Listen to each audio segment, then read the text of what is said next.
बिस्मिल्लाहिर्रहमानिर्रहीम। अस्सलामुअलैकुम। Welcome to this important lecture. इस लेक्चर के अंदर हम वर्क एंड एनर्जी के एक इम्पॉर्टेंट टॉपिक पोटेंशियल एनर्जी को डिस्कस करेंगे। पोटेंशियल एनर्जी किसी भी बॉडी की वो एनर्जी है जो कि उसकी पोजीशन की वजह से होती है। ये एक मैकेनिकल एनर्जी की ही फर्दर टाइप है। मैकेनिकल एनर्जी दो तरह की होती है, एक काइनेटिक और दूसरी पोटेंशियल। काइनेटिक एनर्जी हम ऑलरेडी पढ़ चुके हैं, जो आप डिस्क्रिप्शन में भी देख सकते हैं और वीडियो के एंड पर भी देख सकते हैं। और पोटेंशियल एनर्जी वो एनर्जी है जो कि बॉडी की पोजीशन की वजह से है, यानी जब भी हम बॉडी की पोजीशन में चेंज लाएंगे तो उस वक्त जो एनर्जी होगी that may be potential energy.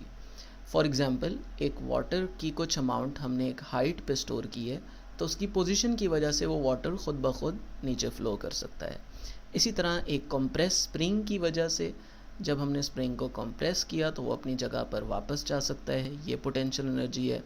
Catapult यानी गुलेल के अंदर उस बॉडी की इलास्टिसिटी की वजह से कुछ एनर्जी स्टोर हो गई है, तो ये भी पोटेंशियल एनर्जी है।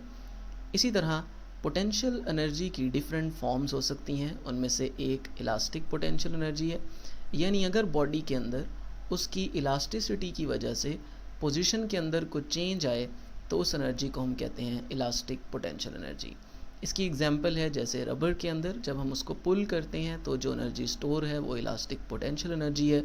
स्प्रिंग को अगर हम कंप्रेस करें तो उसके अंदर जो एनर्जी स्टोर होती है that is elastic potential energy. एक और फॉर्म पोटेंशियल एनर्जी की ग्रेविटी की वजह से आने वाला चेंज है कि जब हम बॉडी के अंदर चेंज लाएं लेकिन वो चेंज उसकी ग्रेविटी, फोर्स ऑफ ग्रेविटी के अगेंस्ट हो, जैसे हम किसी हाइट पर बॉडी को मूव करते हैं तो उसको हम ग्रेविटेशनल पोटेंशियल एनर्जी कहते हैं।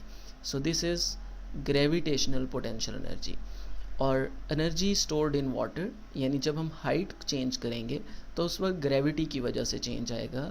हैमर को हम लिफ्ट करेंगे तो उस एनर्जी को हम ग्रेविटेशनल पोटेंशियल एनर्जी का नाम देंगे। सो ये एक MCQ है कि इनमें से कौन सी एग्जाम्पल इलास्टिक पोटेंशियल एनर्जी की नहीं है। तो हम देख सकते हैं कंप्रेस स्प्रिंग, इसमें भी बॉडी की इलास्टिसिटी में चेंज आया है। कैटापुल्ट, पुल्ड यानी अगर हमें गुलेल को पुल करें तो उसमें भी इलास्टिसिटी की वजह से चेंज आया है। रबर को अगर हम स्ट्रेच करें तो उसमें भी इलास्टिसिटी की वजह से चेंज आया है। सो हैमर लिफ्टेड में अगर हम देखें तो हम हाइट को चेंज कर रहे हैं। हाइट मीन्स यहाँ पर ग्रेविटी की वजह से चेंज आ रहा है। So this energy is gravitational potential energy, यानी ये इलास्टिक पोटेंशियल एनर्जी नहीं होगी। Thank you so much, that was all for this video. उम्मीद है ये आपको पसंद आई होगी। सो वी रिक्वेस्ट यू कि आप हमारे चैनल को सब्सक्राइब कर लें और बेल आइकन को ज़रूर क्लिक कीजिएगा। Thank you. अल्लाह हाफिज़।